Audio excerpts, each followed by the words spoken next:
desire, longing, attraction, need, intimacy, relationships, sex, all the things. Just hearing those words, something is probably bubbling up in your soul. We're going to talk today about the need, desire, and capacity for intimacy that God built within each one of us. I'm Dr. Carol, and thank you for joining me. To help me talk about these things, my guest today is Amy Riordan. Amy is a speaker, a writer, a licensed pastoral counselor, and the founder of Longing for Intimacy. In that organization, she equips and encourages women in finding freedom, healing, wholeness, and intimacy with Jesus. She particularly ministers and speaks in the areas of pornography and same-sex attraction. Amy and her husband live in Pennsylvania, and they have 2 teenagers that they are raising. And as you'll hear in this conversation with Amy, just getting to that point in their life is a challenge, parenting-wise. But we're going to be talking about intimacy.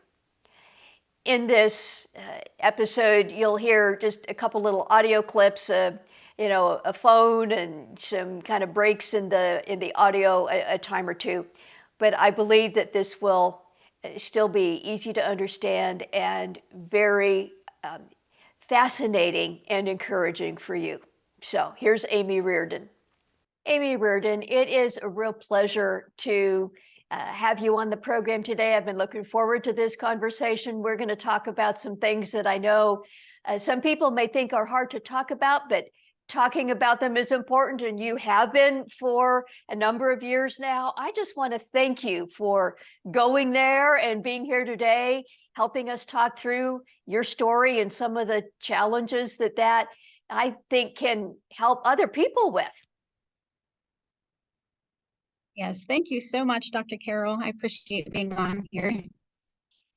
Your the ministry and your book, Longing for Intimacy, is such an important area. And as we get into that, I love story. I think stories help people understand and relate. And so, if we can just start, share a bit of your story. How did this topic play itself out in your life? What did you have to walk through in this area? Sure. I'm always thinking about where to start because the longer time goes on, the more I realize was involved in all of this. I could see it was woven in further and further back. I grew up in a Christian home. We went to church every single Sunday. But I did not have a relationship with God. I didn't really know that you could. I just thought it was doing all the right things and wearing dressy clothes, which I always hated. But I did it because that's just what I did. And I was the deep feeler, still am the deep feeler in the household. And no one really knew what to do with my feelings, including myself. And it was just kind of like, hey, Amy, go to your room. You're too loud. And I didn't know what to do with all of that either. And I had a few close friends throughout the years, but when I was a senior in high school, I developed a friendship with someone that I worked with, and it was quickly became the closest relationship I had ever had with anyone. And it felt like I knew her my entire life. And I suddenly started having feelings for her that I'd never had with another girl before, and I didn't know what in the world to do with all of that. And she was a deep feeler as well. We were very, very similar. And so we connected with each other just very deeply. And I didn't know what to do with all of that. And of course, I wasn't going to be telling my parents, oh, I have feelings for my friend. And I just didn't know what to do with all of this. And originally I was not going to tell her, but several months went by and I did. And I discovered she was feeling the same way about me. And we did get into a relationship with each other, which lasted a couple of years. And then she moved away. And so we ended up breaking off our relationship plus our friendship, which was a huge part because I lost my best friend too. And I just thought, okay, I'll just move on, start dating boys like I had before her and after her, and this will be fine. And not realizing my heart was just shattered, Yeah. and shattered for other reasons too. I just didn't know what to do with all of that. I just kept shoving everything down. And I eventually, skipping ahead a little, well, several years, I ended up meeting my husband. Yeah. And I told him about that relationship because it was several years in the past, but I thought, oh, he should know. And if I don't tell him right away, I just might not. Right. And so I thought, oh, that's back there. It's not a problem. Well, then I had my son who just turned 16. I don't know how that Wow. happened, but that's still wow. But I had terrible postpartum depression and I had no idea that's what was going on. I just thought I was overwhelmed and I wasn't sleeping. I was nursing him and I didn't know till later that he was having trouble digesting the protein in dairy. And that's all I ate back then was just tons of dairy. So everything felt like a mess. And Yeah. during that time period, this is not an excuse, but this is where I can go back to. I started looking at pornography online. And I had done that before, but not online, which is just felt totally different because you can be very specific at, Yeah. what you're looking for.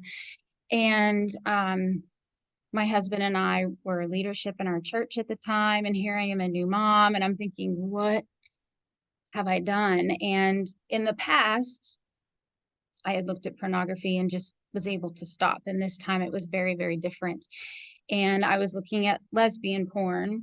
I really wanted nothing to do with looking at men because it was just fueling just my thoughts of them just all being just sex hungry jerks to begin with. That's Yeah. what I had, was thinking. And Yeah. that just made it worse if I watched it with them. So that, I didn't do any of that. But at the same time, it was changing the way I saw women drastically, like all women. It's like someone put a pair of sunglasses on me and I saw the world through different eyes and not in Mm. a good way and not in a way that I wanted. In a very, not, I wouldn't have called it an attraction then as much as I would call it lust. It was very Yes. different. It was very, um, I didn't know I didn't know what to do with all of this. And um, a couple of years went by before I finally told my husband. I didn't know how to even, it's interesting. We can look at pornography, but we can't tell any, I couldn't even say the word pornography. I couldn't say that out loud. And so I wrote him a note and I just said, I've been looking at pornography and it hasn't been at the men, but the women. And I gave it to him one day. And this was after months of trying to tell him. Yeah. Finally, one day, the Holy Spirit, it's like he kind of tapped me on the shoulder and said, today, you need to tell him. Because I had been contemplating leaving, thinking I should have married a woman, not him. And my son deserves better than me. And I just felt, um, some big changes were on the horizon if my direction did not change quickly. Yeah. So I thought, okay, I will tell him. And that was of course, a very, very difficult thing to do and day. And even years after that, just healing for us, restoring trust in our marriage. But again, I thought, okay, this is over. I felt the relief of finally telling my husband I was Hmm. looking at pornography, but not realizing my heart just deeply needed healed from just everything I had been looking at. Yeah. And I just thought, okay, it's this attraction to women. I need to make this go away. I didn't used to have this. And I just prayed harder and I Mm. read the Bible more. And I thought one day I was going to wake up and it's gone. And that did not happen for me. Yep. And Yep. I thought, then the shame on this, I did this all to myself. This is my fault, and I've messed up everything, and I ruined my brain. Um, because I can go back to a time that I didn't feel that way, and I didn't grow up feeling that way. Um, but I didn't know what to do with all of this. And finally, it was actually a friend of mine who said to me, Amy, you're longing for intimacy. I don't know if she said longing, but she said, you're needing intimacy. And I was like, what? I can remember we were on a walk one day, it just out of the blue, but it was God. It was totally God speaking through her, whether she realized it or not, because I thought, I don't understand that, because I thought intimacy and sex were the same things. And I thought, but I knew, was talking about something different. I think, Sex. Amy, wow. I just got to pause for a second right there. I think there are probably many people who see sex and intimacy as the same thing. I hear from a lot of people who say, I want intimacy with my spouse, for example. And they're in their mind, they're thinking sex. I need sex and I'm not getting enough. So my wife or my husband, doesn't want to be intimate. I just got to pause here for a second. And um, in your experience, how did that come to be differentiated? Sex and intimacy in marriage, God intended them to be connected, but they're not the same. What did that look like for you to understand the difference? Oh boy, that was a process all all in itself. Yeah, Um, because actually at first when she said that, when I started to realize, wait, she's not talking about sex, because she's meaning something different. And I assumed right away that this meant, okay, I need to be more intimately connected with my husband. That's what she's talking about, because he's the obvious person. God was not a thought in my mind of someone I could have an intimate relationship with, because still I was thinking sex. sure. And so I tried this with him. I tried, okay, I need to depend on him more, and he needs to be more, I need to rely on him more, and he could be, because our relationship really was not going well. There was, so as you can imagine, just the Yes. strain and the stress. And I thought, okay, this is why, because he's not what he should be to me. He should be everything to me. So that didn't go very well at all, because he wasn't filling up all those places that I needed filled. Yes. And so then he was disappointing me too. I thought, oh, this is not working. And then that's when God started showing me that it was him, that I was supposed to be, I needed to first and foremost um, pursue intimacy with God. And then that can trickle down to my Yeah. marriage, friendships, and relationships. And Yeah. that, I want to talk about intimacy with God in a minute, but um, just to reflect, as you tell those pieces of your story, um, it seems like the need for intimacy that was in your heart, it got confused with sex very early on. And I'm wondering if you would say that that intense emotional connection with that woman that you had a relationship with when you were in your later teens, if that was, you were wanting intimacy and it felt like there was something with her that was like intimacy, and that meant sex, and that kind of got confused. And so over the subsequent years, your desire for women was a desire for intimacy and connection more than sex. And I'm not pretending that every single woman who has a same-sex attraction, that this is the only dynamic, but your story really illustrates, as I hear it, that is a really big part of the dynamic that you were experiencing. Am I right? oh, most definitely. Yes. And thank you for saying that. I never want my story to, I never want to come across as this is my story, so it's everybody's story, Right. because it's different for everybody. But for me, yes, that is exactly correct what you said. and this was just in looking back Hmm. many years later, realizing I felt such a deep connection with her that I had never felt with anybody. Like boyfriends, they all just seemed like they wanted one thing, and she just wasn't like that. Yep. I felt love from her.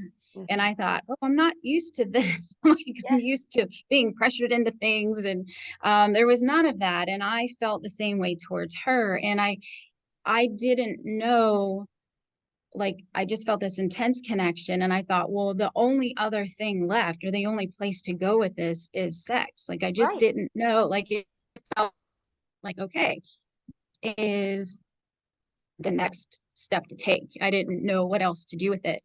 So yes, you're exactly correct with that. And even after that, my assumption, because of my relationship with her, is if I want to have a deep relationship with someone and a deep connection, it can only be with a woman, because that's what I had with her. So I just took that right with me. And if, like, even with my husband, assuming, been years later, not realizing, well, my relationship with him could never be close because he's a man. And yes, it's going to be different, or relationships with men and women are different. Um, but I had always assumed, well, it's not going to be close Right. enough because he's a man. Because So he is a yes, man, therefore we can't experience that kind of intimacy. Yeah. yes, that was my assumption even going into marriage, and I hadn't Right. Yeah. realized I Um, was thinking that. Yeah. Intimacy with Jesus. I think a lot of people may hear that phrase and say, yeah, that sounds good.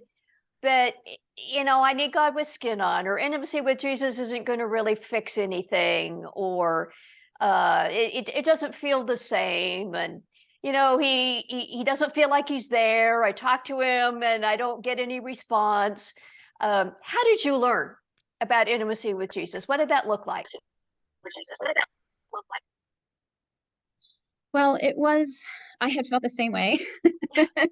that you just described, because I thought, how can the needs that I have, or the wants, the desires that I have, how could God possibly fill those needs? Yeah. It just didn't sound right at all. And I just felt like I needed too much.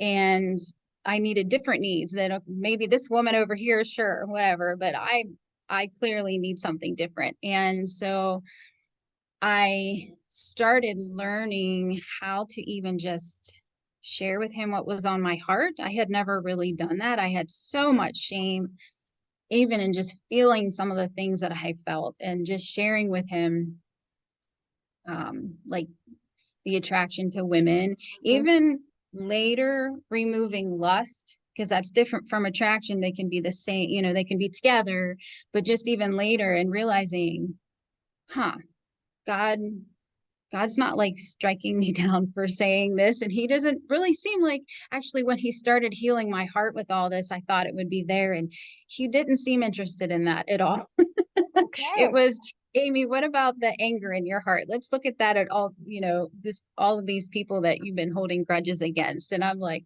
oh, you mean Wow. that matters to you? I thought, this is like, so, but this is how I started pursuing intimacy with him. And just actually, in sharing my hesitancy in pursuing intimacy with him, it just seems so personal, so much, because again, I'm a deep feeler, and I thought, could I have that with God? Because that's a lot. And am I too much for him?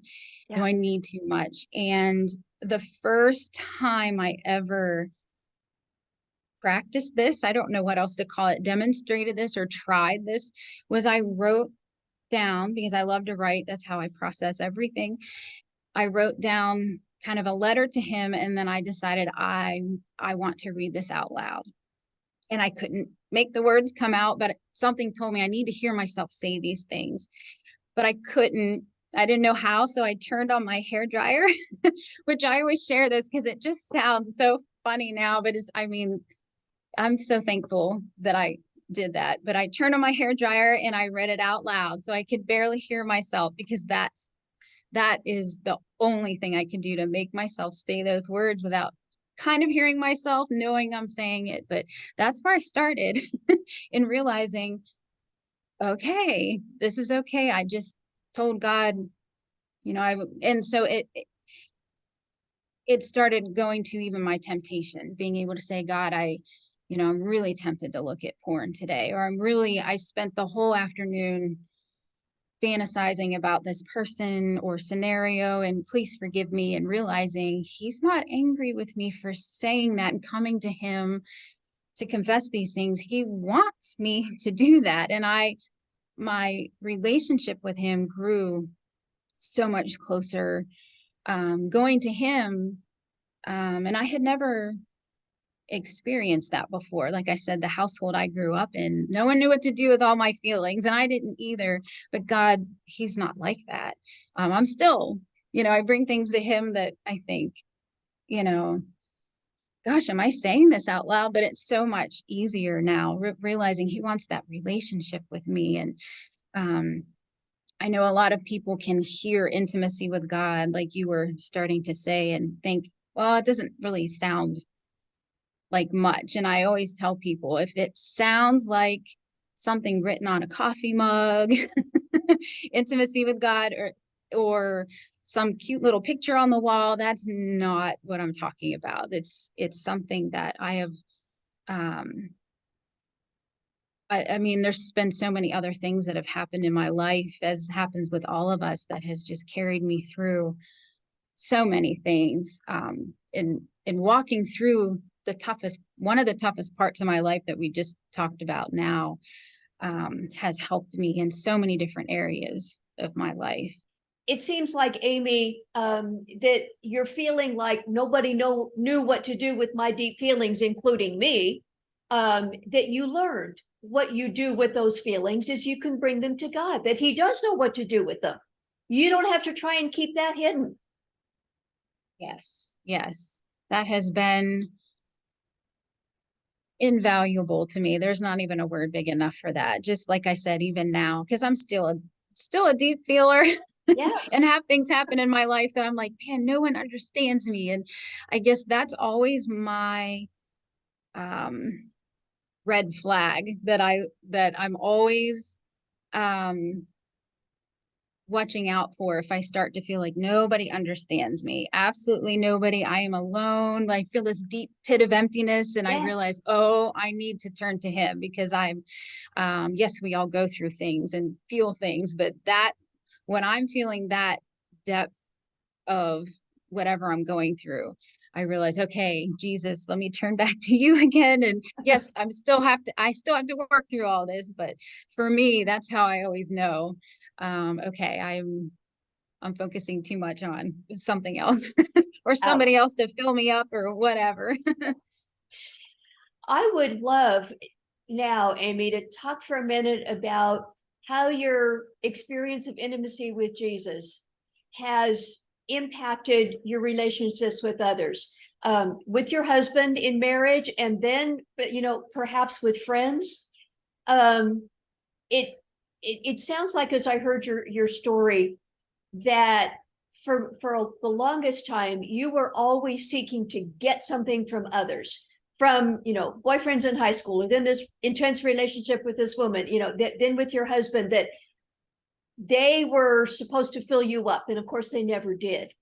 As you've experienced Jesus coming in and meeting some of those deepest needs, how has that impacted how you connect or relate with others?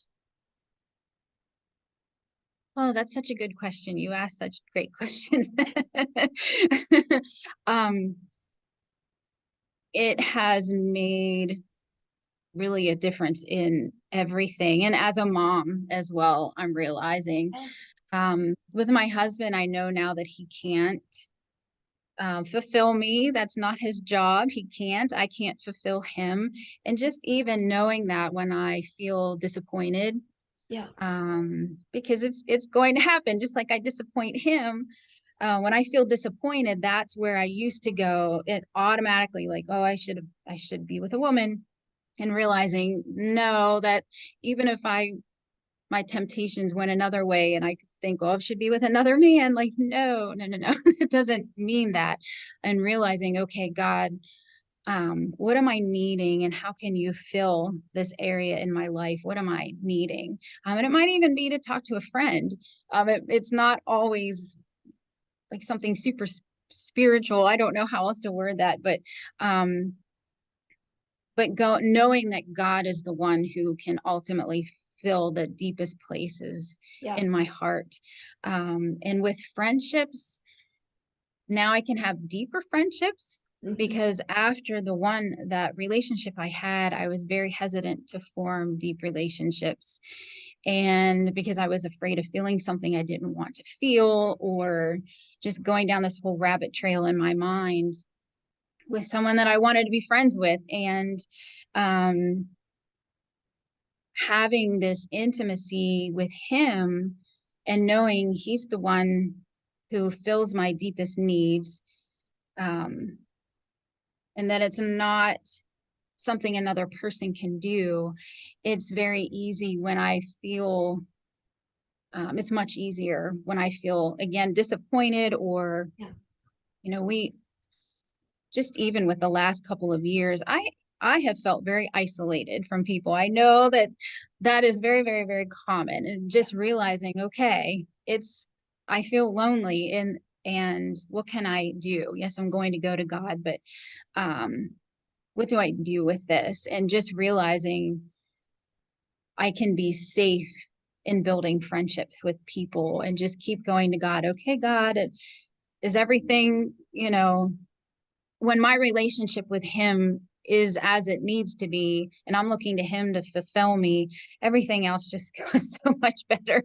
And with my kids, the same type of thing. And realizing, um, I can't be the perfect mom. I Yeah. learned that, on probably day one of being a parent, but that he can help me with all of these things. He can work through me. He can speak to me, give me wisdom, and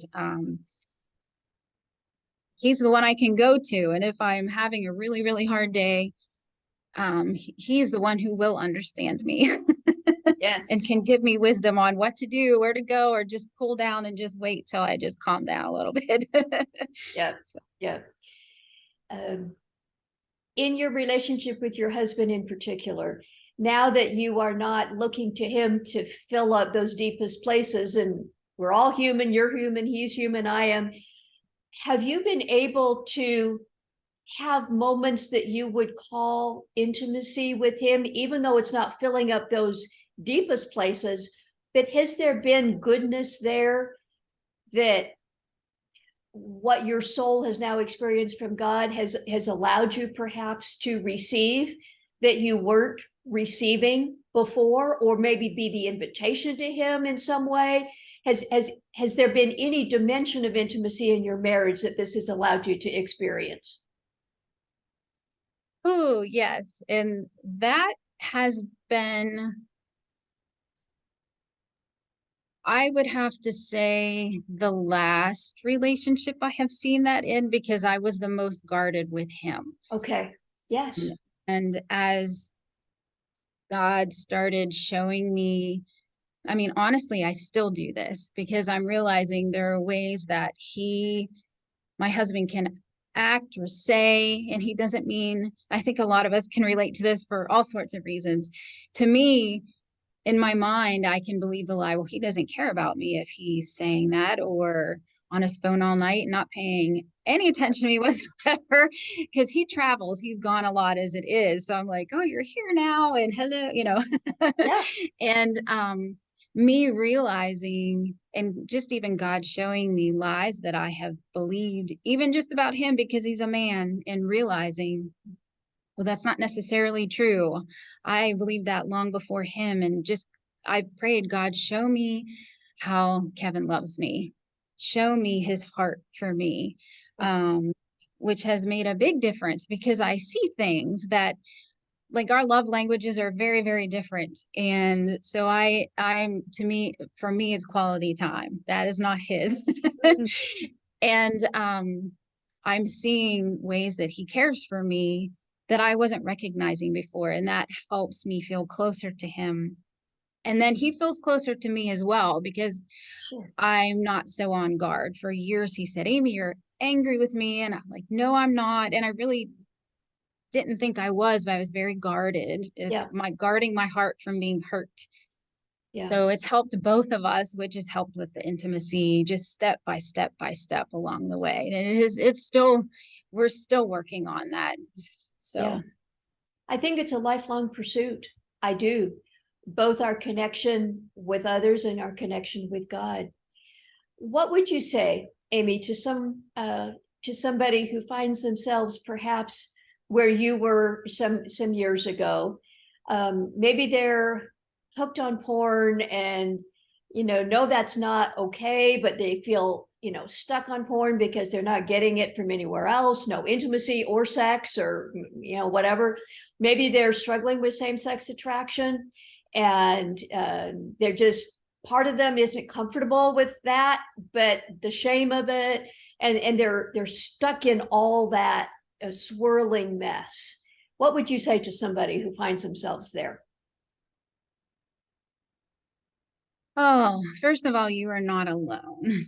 I thought I was alone for many years because I never told anybody, because I thought I was alone, and the shame. Yeah. There are many, many women who go through so many things like this, and that God, he loves you, and he's not waiting for you to change for him to love you more or accept you. Yes. And he wants that deep relationship with you. And shame can often get in the way of that.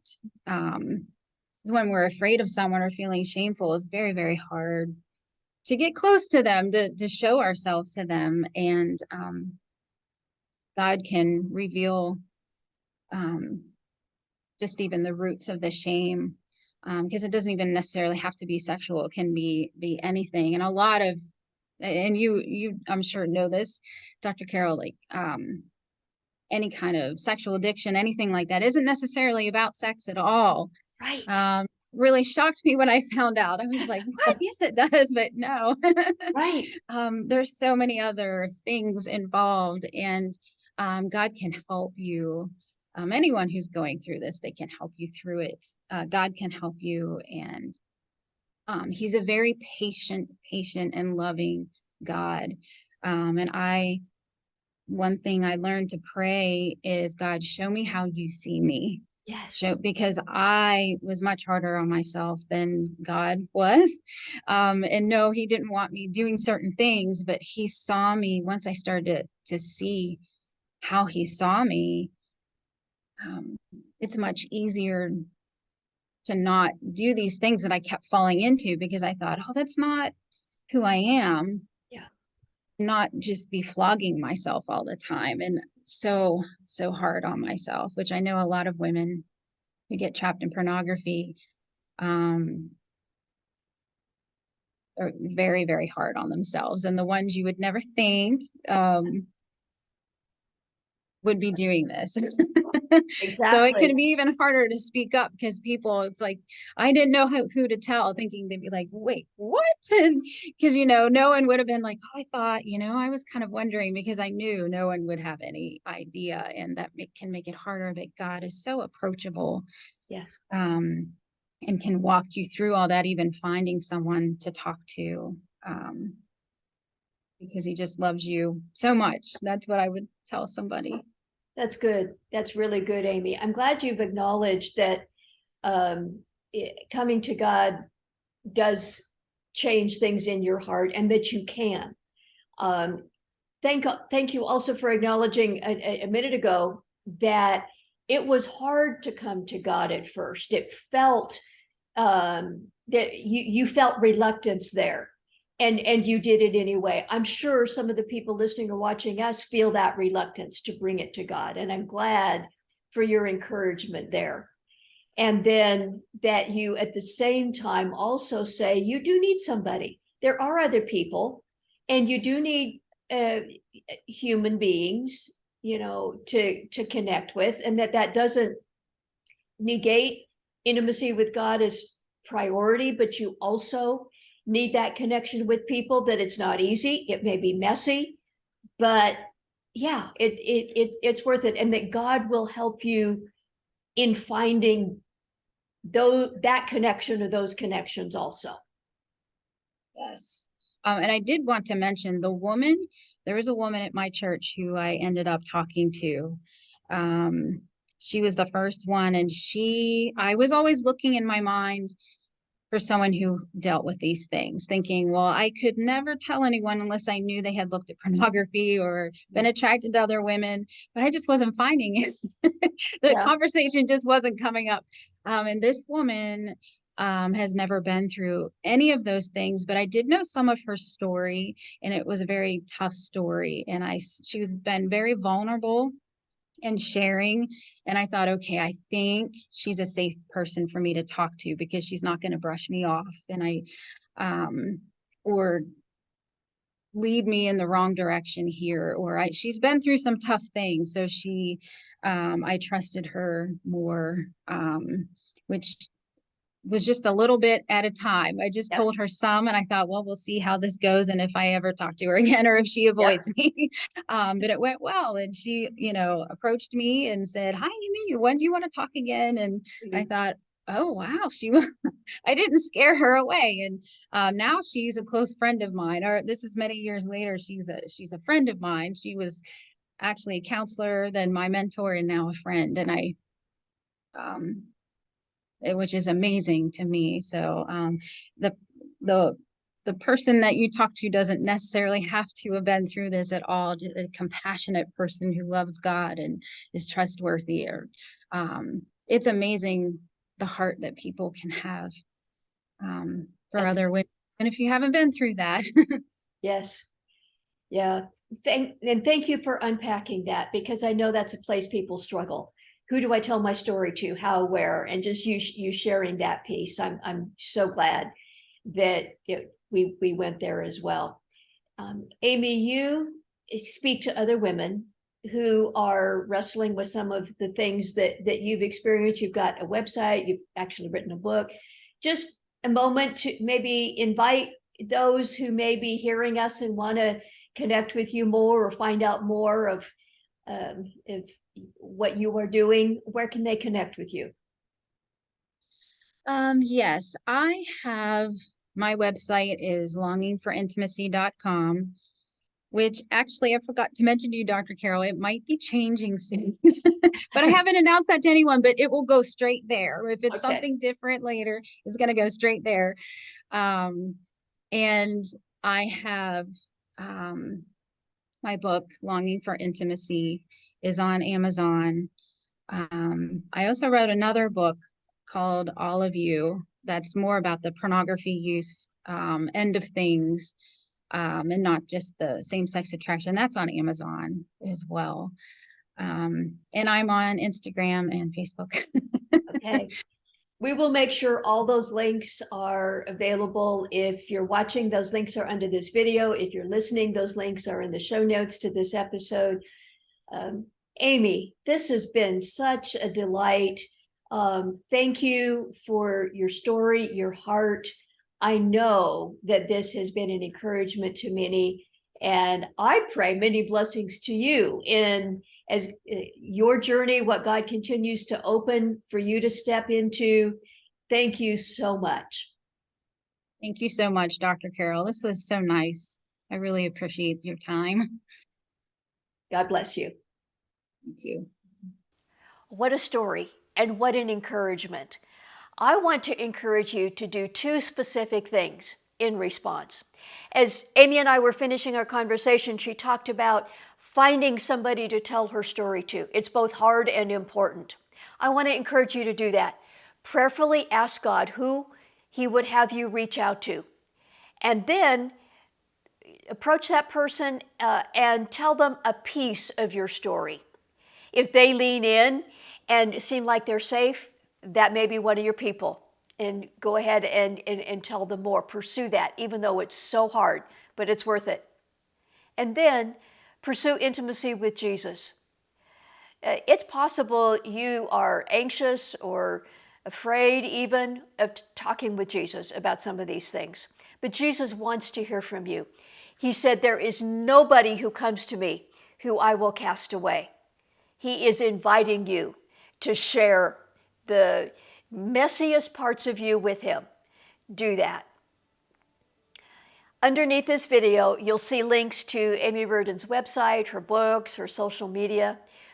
We also have links there to a couple articles from our website, drcarolministries.com, about specifically pursuing intimacy with other people, regardless of relationship status, and also pursuing intimacy with Jesus.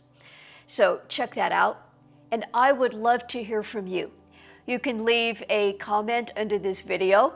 I check every one. And you can also leave me a confidential message using the contact page on our website. Thanks for being with me on this episode. And until next time, may God bless you.